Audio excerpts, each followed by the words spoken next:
今年兒童戲劇巡演活動7月25起稿，7個歌戲團會去7個縣市巡演。有劇團是認為講，因親身去到有囡仔的所在，就是帶囡仔走入戲劇的世界上好的方式。主辦單位希望講，透過演出培養囡仔傳統藝術甲台語的底蘊。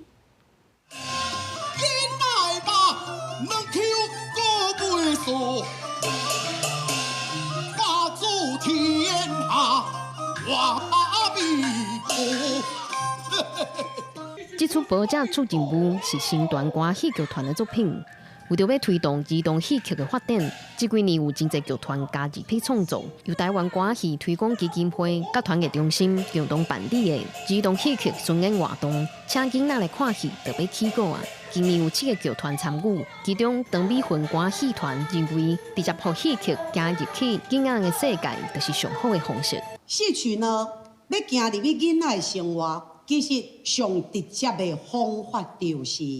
愛主動行去有囡仔的所在。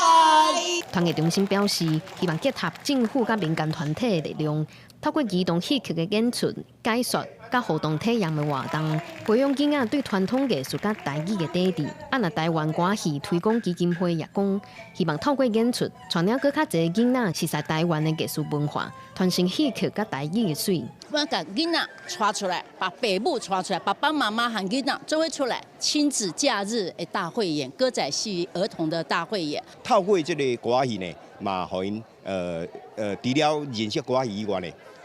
嘛會曉講台語，然後聽台語，安尼話呢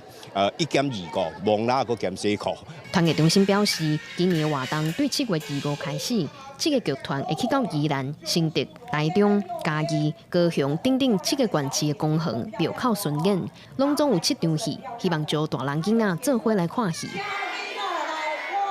記者貴由記者桂林台北報道。